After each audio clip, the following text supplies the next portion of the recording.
te encontraron? Pues yo no sé, no me dijeron. Por aquí estaba el campo de golf. No, el campo de golf es para el otro lado. No, es aquí, es aquí. El campo de golf era aquí, detrás de la loma. Estaba el campo de golf y por acá, por esta área de acá, estaba el aeropuerto.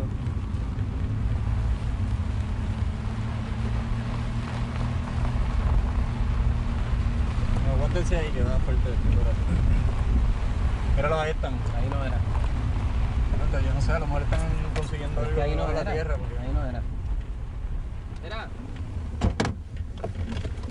No son municiones. Sí, son balas de tanque. No, es que no son balas. Son balas de tanque del 82.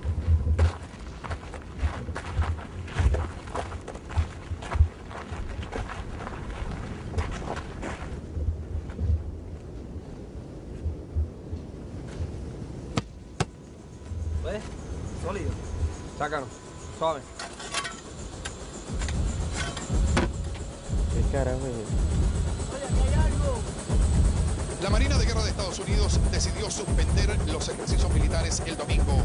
Según la explicación que dieron, lo hacen en reverencia al pueblo puertorriqueño. Nos quitan la tierra donde podemos sembrar, nos quitan la historia, nos quitan todo. Yo estoy hablando a nombre de un grupo de viequenses que sentimos que nuestra responsabilidad es hacer de Vieques nuestra casa. Una gran cantidad de soldados, su comportamiento bastante ofensivo, trajo confrontación con la parte de la población de Vieques.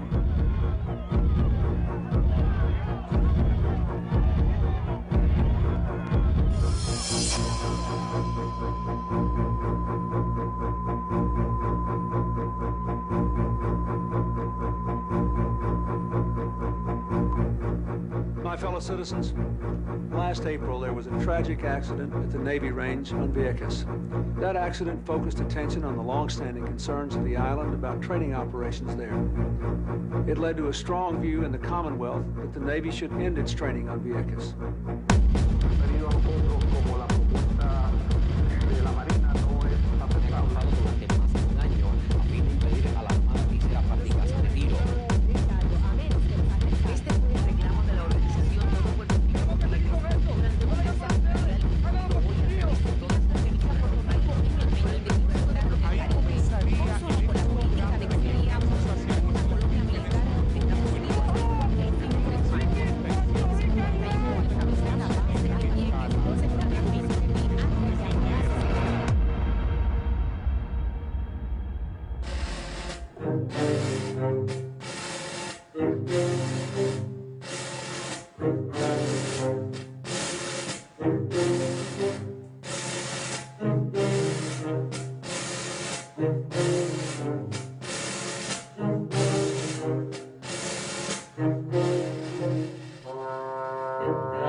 Bueno, ahora mismo Seba es una multitud de cosas.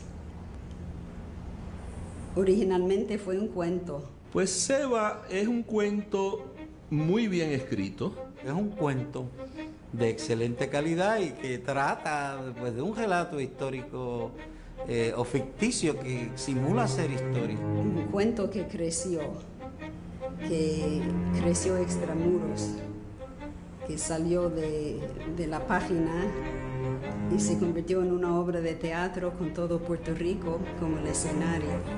Todos los debates en la intelectualidad puertorriqueña esta semana se refirieron a la historia de Luis López Nieves en claridad. Que llamaron hasta la fortaleza y a pedir cuentas, que por qué el gobierno de Puerto Rico no reclamaba ante las Naciones Unidas cuentas por este genocidio. Después fue un libro, que fue la publicación del cuento con una narrativa acerca de todos los hechos que se desataron como resultado del cuento.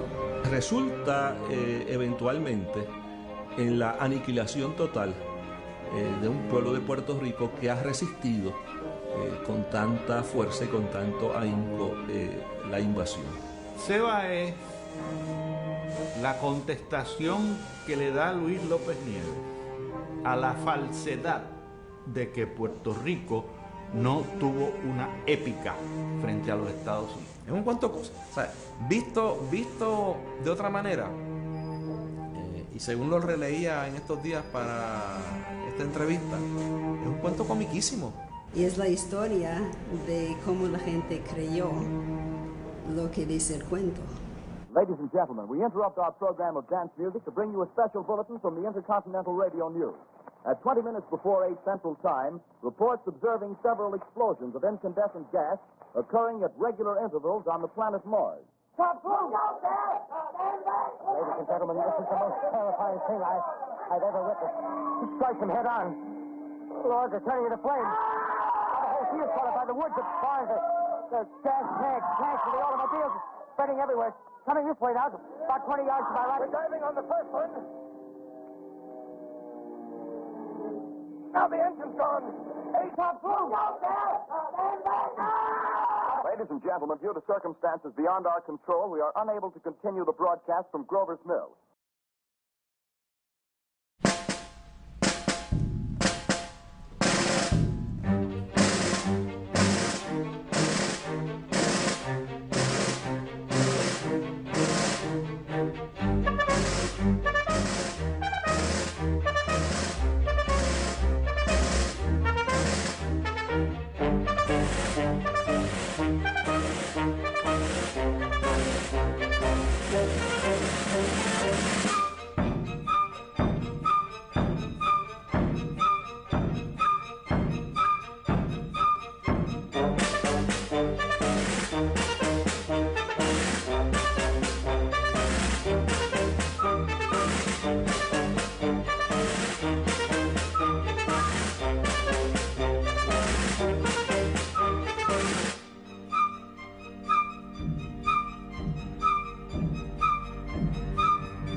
La guerra hispanoamericana en Puerto Rico está desastrosamente indocumentada y mal documentada. Bueno, está muy bien documentada y muy mal leída esa documentación.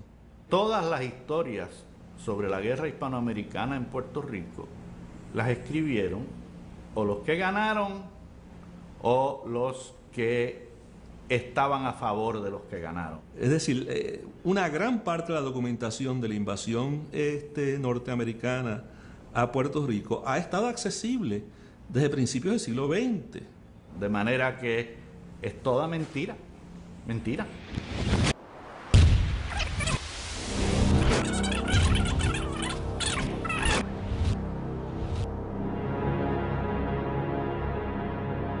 ¿Cómo comienza Seba?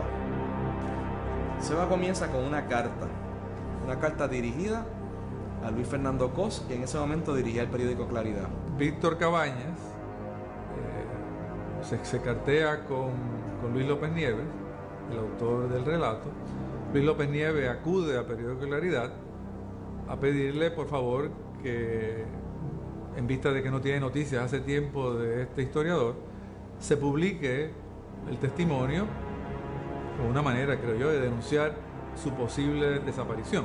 Hace esto porque tiene una amistad muy fuerte con un señor llamado Víctor Cabañas, que dice él que es un historiador, una persona que enseñó historia en la Universidad Interamericana, que ahora está desaparecido.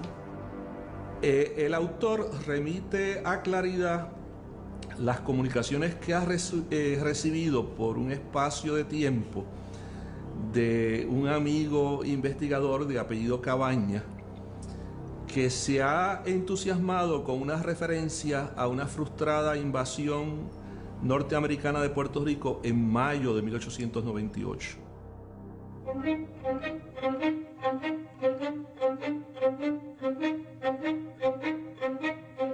¿Cuáles son los documentos que prueban que Víctor Cabañas descubrió esta gran verdad enterrada? El investigador Cabañas tiene que ir hasta un sitio remoto de Galicia para encontrar un mapa de Puerto Rico en que aparece Ceiba.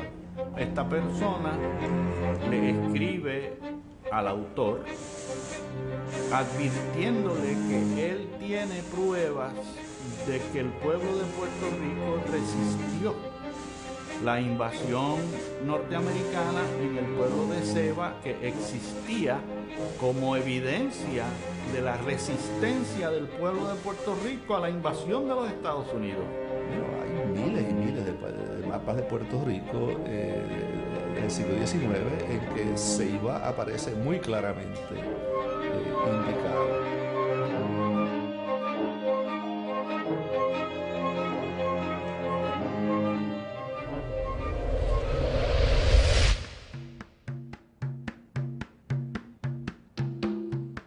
En el libro de un profesor universitario aparece unas coplas recogidas de cancionero popular donde se sugiere que ocurrió una invasión en mayo. Una copla es un cantar popular y pueden ser fuentes históricas. Bueno, como las plenas, la copla puede recoger un incidente de la vida cotidiana y luego ser versificado y cantado. Y puede ser veraz o puede ser inventado. Puede llevar noticias la copla, pero la copla puede también ser amorosa o puede ser humorística. Hay todo tipo de coplas, ¿no? Bueno, en Puerto Rico la tradición ha sido, por ejemplo, que la plena era lo que se llamaba en una época el periódico del pueblo. Es decir, la plena cantada lo que hacía era dar las noticias que los periódicos controlados por los poderes que son no daban. Y son pistas. O sea, la copla es una pista y eso, pues, en eso es muy verosímil el relato de Ceiba, que Víctor Cabañas se interesara por el contenido de esos versos o de esa copla, que le referían a algo, ¿verdad? Que era contraria a la verdad, ¿verdad? Esa del 25 de junio.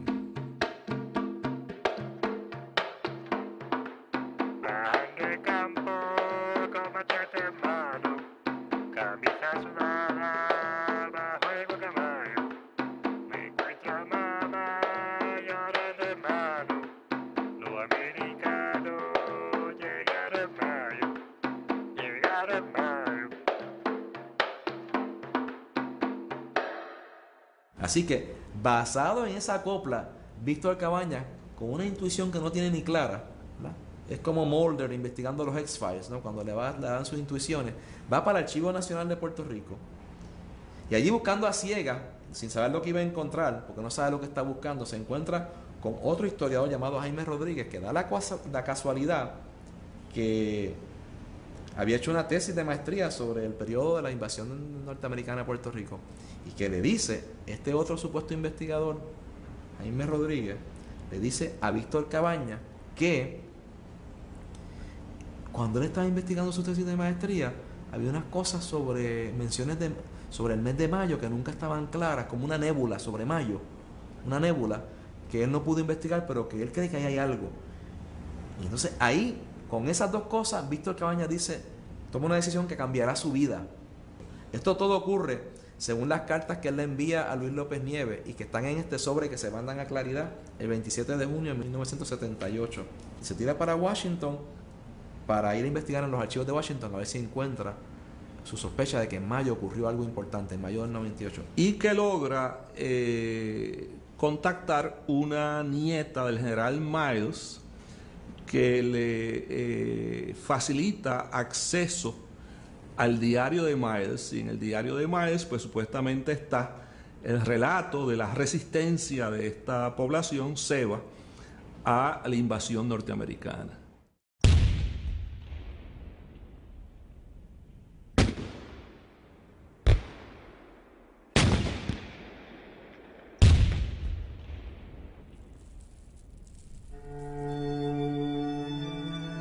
Luis López Nieves enfila sus cañones hacia el general Miles, no solamente porque es el invasor número 1 de Puerto Rico, sino porque también supuestamente era el comandante de la masacre de los Sioux en Wounded Knee.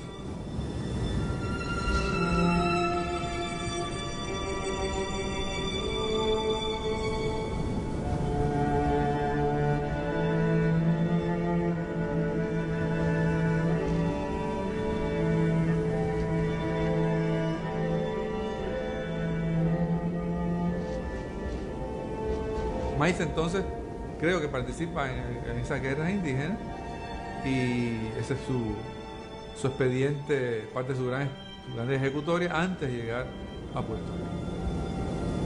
O sea, que establece la posibilidad, no la posibilidad, establece el hecho histórico verificable y comparado y constatado de que Miles tuvo en esa guerra, dirigió una masacre contra los indios. ¿Cuál es la inferencia? Si hizo eso allí, pues es posible, no hay que estirar mucho la imaginación para pensar que pudo haber hecho lo mismo en Puerto Rico.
Los españoles sabían que los americanos iban a desembarcar en algún sitio fuera de San Juan, ¿no? De hecho, el New York Times, como titular, el 24 de julio, que era un domingo, como titular del periódico, pone: Miles va a desembarcar por Guánica. De tal manera que el elemento sorpresa realmente no estaba ahí. Los Estados Unidos decidieron que no podían sencillamente destruir la resistencia en San Juan, que no podían ocupar la ciudad de San Juan como habían ocupado la ciudad de Manila en las Filipinas. Y por eso, al ser derrotados en San Juan, deciden entonces que tienen que escoger entre invadir por Fajardo y Ceiba o invadir por Guánica en el sur.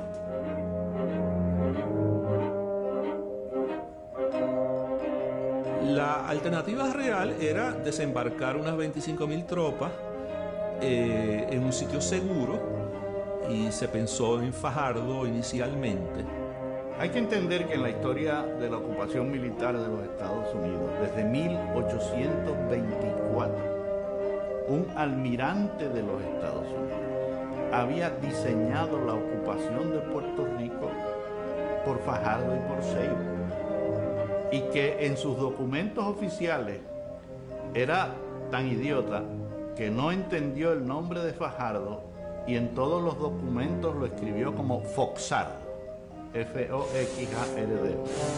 Y entonces ese almirante, que trató de iniciar en 1824 la invasión y la ocupación de Puerto Rico, tuvo que recibir una corte marcial en los Estados Unidos por él, por sus cuentas, tratar de ocupar a Puerto Rico.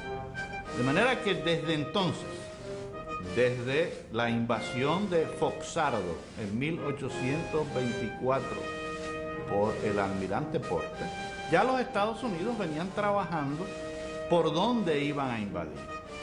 Eso se enfrenta a la teoría, después de la caída de Manila, de que no era por Foxardo que había que invadir, que era por San Juan, bombardeando a San Juan como se había bombardeado a Manila, porque San Juan se iba a rendir. Pero San Juan tampoco se le rindió.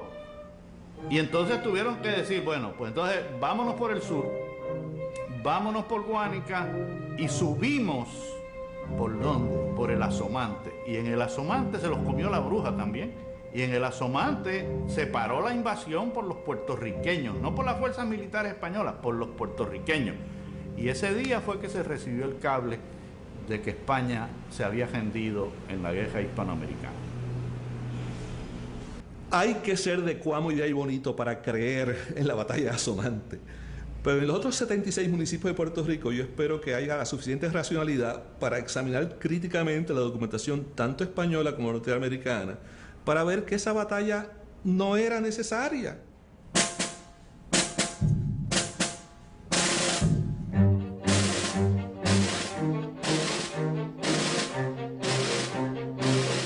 En primer lugar, las tropas voluntarias eran bisoñas.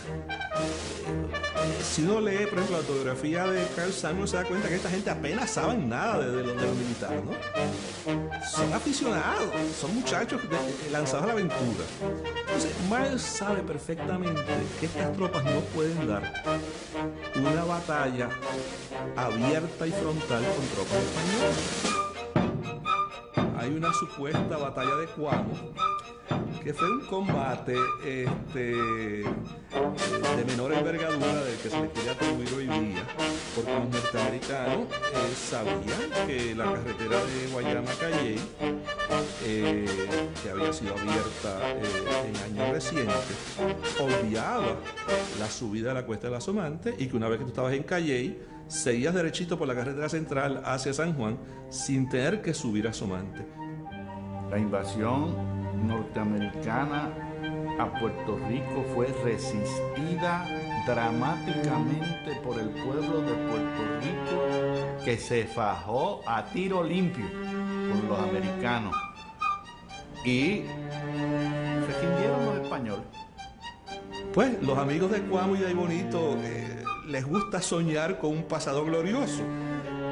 Para mí el pasado glorioso de Cuamo es cuando pidió que se repartieran tierras entre los desacomodados en las instrucciones de Powell en 1812, y no estas pseudo batallas que solo alientan los egos localistas y etnocéntricos de alguna gente. Todo el que lea la historia según Fernando Picó va a creer que este es un pueblo, voy a buscar una palabra elegante para poder decirlo, un pueblo dócil. Lo que pasó en la invasión norteamericana por Guánica es que en efecto se le enfrentaron una docena de puertorriqueños que incidentalmente eran negros y no pudieron detener la invasión, porque los americanos que estaban desembarcando eran miles. Pero yo te aseguro a ti, porque yo soy el nieto de uno de los hombres que bregó con eso, que me lo contó otra vez, que esa invasión se detuvo a la salida del pueblo de Cuamo el 9 de agosto de 1898 y se detuvo para siempre y se derrotó al ejército de los Estados Unidos en las alturas de Asomante, en la trinchera, unos días después, y que si no fuera porque España se rindió, Puerto Rico hubiera ganado la guerra hispanoamericana a los Estados Unidos. Creo que sí, obviamente hubo combate, pero tampoco inflemos el nombre más allá de eso, ¿no?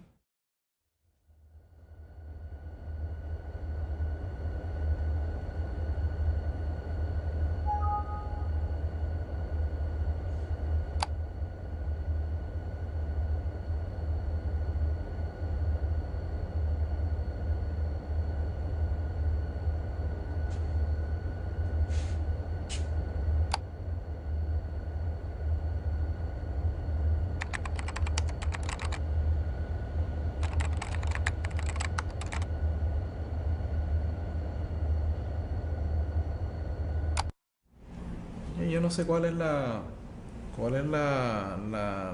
obsesión con encontrar la resistencia en Ceiba o en donde sea. Es decir, ¿qué es lo que se quiere probar? ¿Que en Puerto Rico la gente no es dócil? Pues mira, la violencia es rampante en Puerto Rico en muchos órdenes. ¿Sí? Eso es lo que se quiere ver. Aquí se mata una mujer cada que sé yo cuántos minutos, hay todo tipo de violencia doméstica, violencia contra los niños, violencia contra los deambulantes, contra los dominicanos. La gente se mata en la calle porque alguien le da un corte de pastelillo a otro. Es decir, violencia, aquí hay mucha violencia.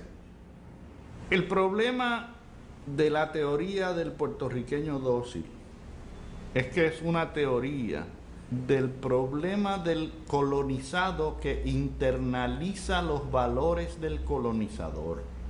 Esa percepción derivada del imperio la internalizan los historiadores, algunos, y los dramaturgos, algunos, del país colonizado.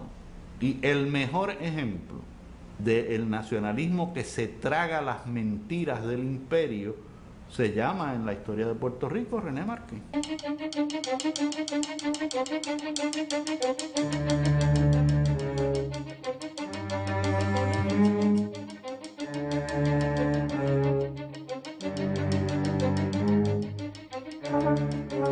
La historia de Puerto Rico fundamentalmente es una historia de negociación y acomodo con la presencia norteamericana en todos los órdenes. ¿Y por qué no habría de ser así dado lo que ocurrió en Puerto Rico? Es decir, ¿por qué aquí habría de haber una revolución o una resistencia? O sea, Asomante, eso es un chiste. Es un chiste, o sea, Asomante. O sea, que unos 10 o 11 españoles o criollos en un aparato armado auxiliar del ejército español pelearon con las tropas norteamericanas por un ratito en Asomante. ¿Prueba qué? No nada.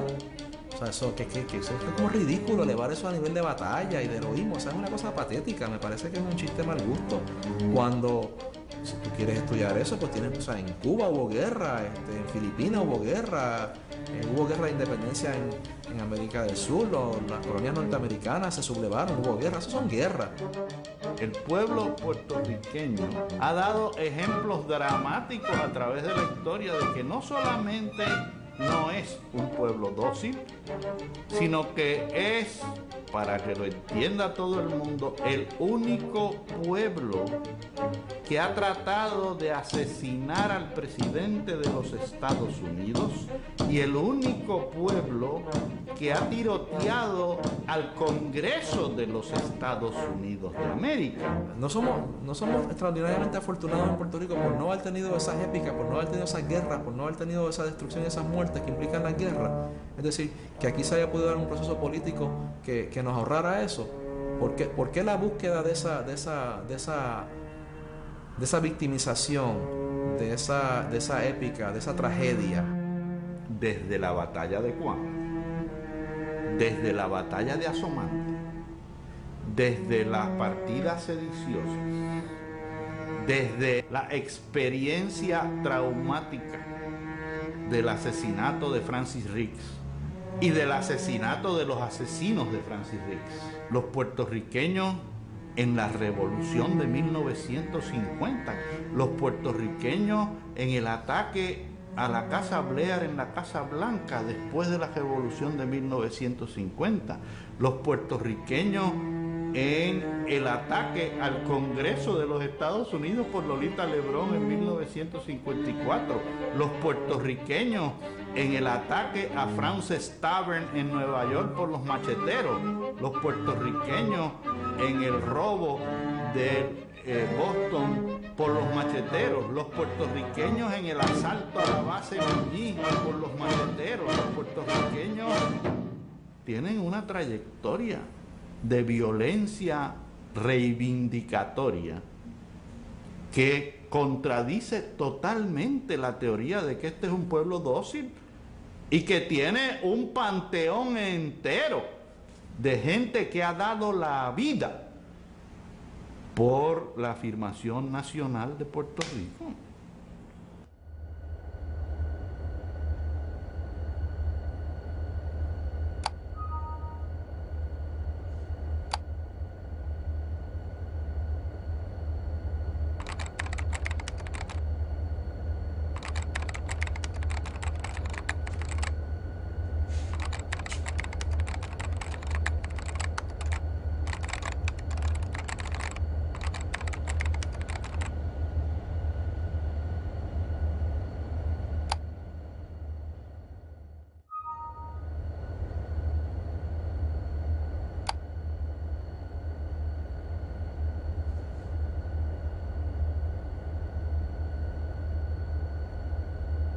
Yo creo que Seva borra por completo el mito del puertorriqueño dócil, pero sustituye en su lugar un mito que no sé si es mejor o peor, que es de que el puertorriqueño es crédulo.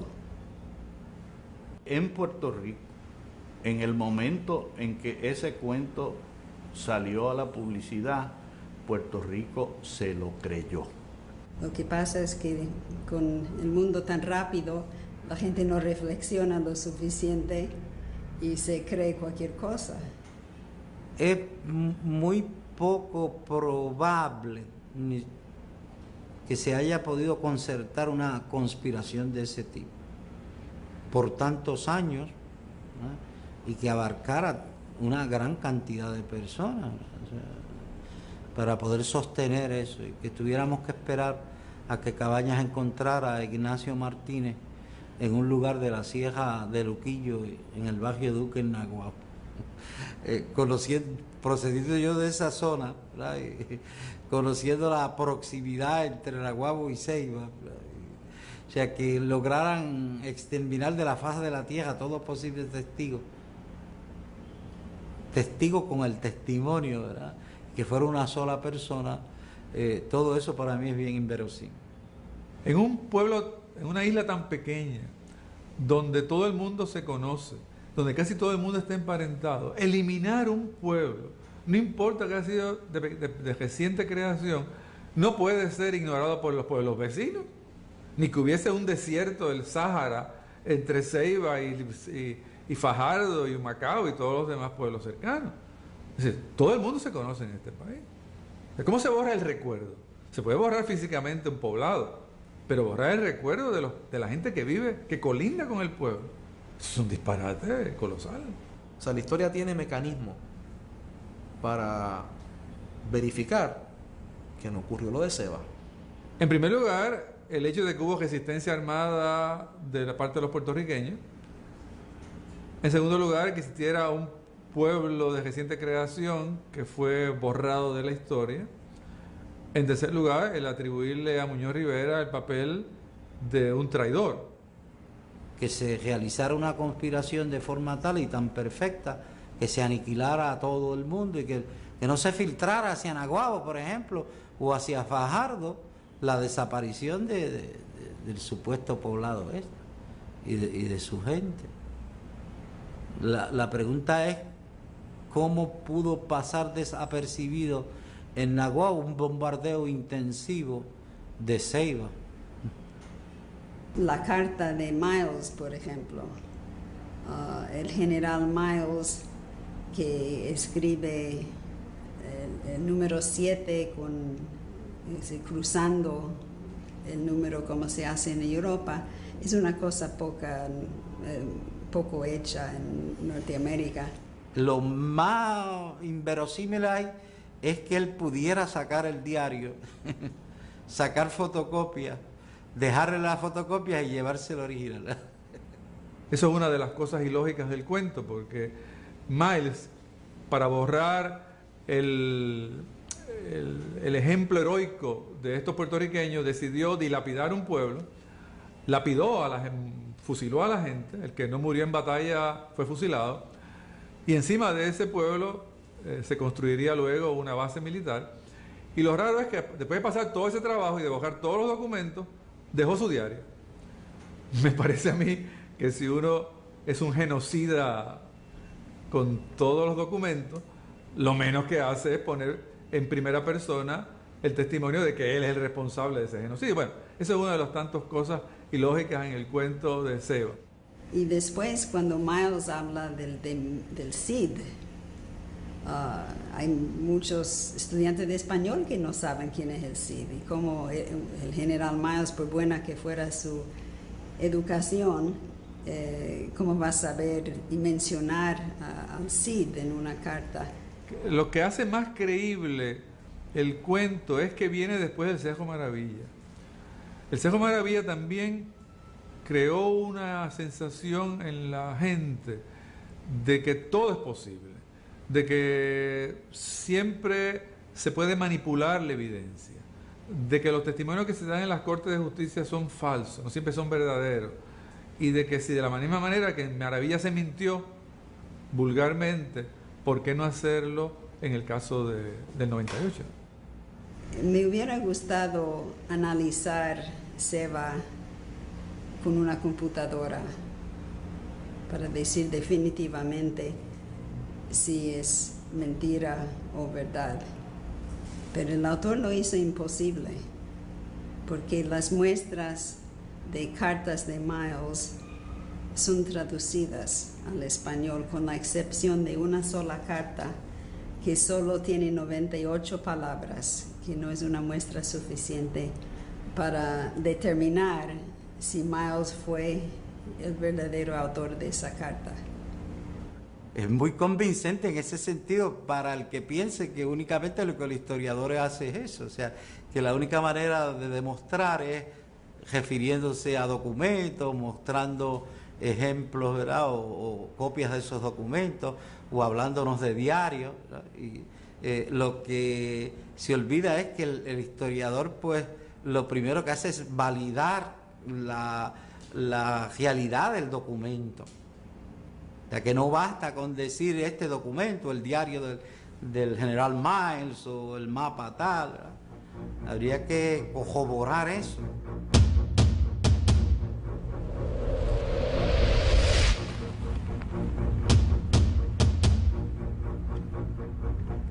¿Qué encontraron? Pues yo no sé, no me dijeron. Por aquí estaba el campo de golf. No, el campo de golf es para otro lado. No, es aquí. Míralo, ahí están. Ahí no era. Entonces, yo no sé, a lo mejor están consiguiendo Es que ahí no la era. tierra. Ahí no era. Un tanque del 82.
Pues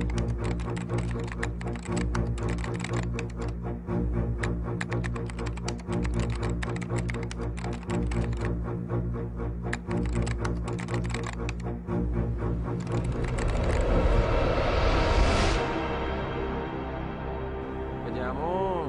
Bueno, esta excavación fue un error. Realmente no íbamos a excavar en esta área, pero... Pues... O sea, esto no es una cosa tan extraña. Nosotros nos esperábamos encontrar cosas raras en el área. Nosotros usamos un tipo de artefacto para eso. Yo no contemplaba abrir aquí. Como te estaba explicando, nosotros íbamos a estar revisando el área más abajo, pero ellos no entendieron bien y curiosamente encontraron algo que no habíamos encontrado hasta ahora.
La Marina de Guerra de Estados Unidos decidió suspender los ejercicios militares el domingo.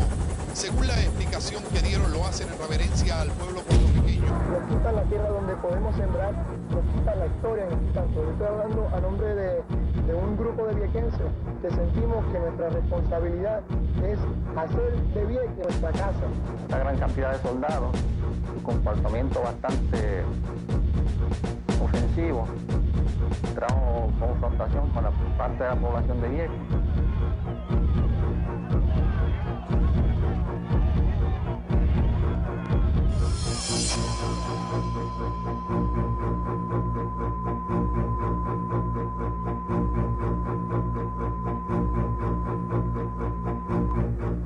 My fellow citizens, last April there was a tragic accident at the Navy range on Vieques. That accident focused attention on the long-standing concerns of the island about training operations there. It led to a strong view in the Commonwealth that the Navy should end its training on Vieques.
te encontraron?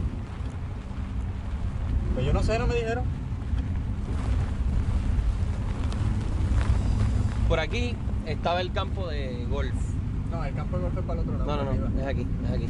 El campo de golf era aquí, detrás de la loma. Estaba el campo de golf y por acá, por esta área de acá, estaba el aeropuerto.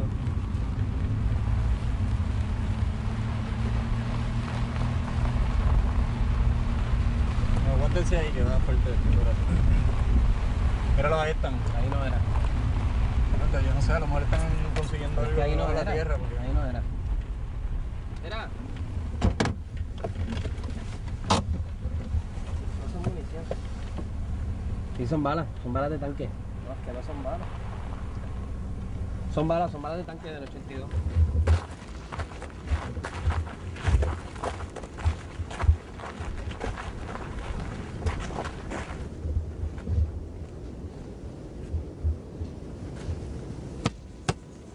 ¿Ves? Sólido. Sácalo. Suave.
Bueno, ahora mismo SEBA es una multitud de cosas.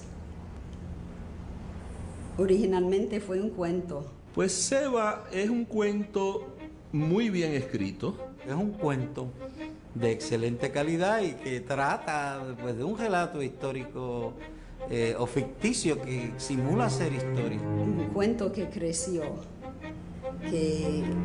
extramuros, que salió de la página y se convirtió en una obra de teatro con todo Puerto Rico como el escenario. Todos los debates en la intelectualidad puertorriqueña esta semana se refirieron a la historia de Luis López Nieves en claridad. Que llamaron hasta la fortaleza y a pedir cuentas, que por qué el gobierno de Puerto Rico no reclamaba ante las Naciones Unidas cuentas por este genocidio. Después fue un libro que fue la publicación del cuento con una narrativa acerca de todos los hechos que se desataron como resultado del cuento.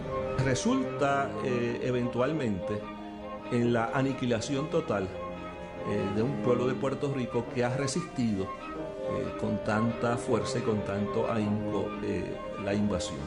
SEBA es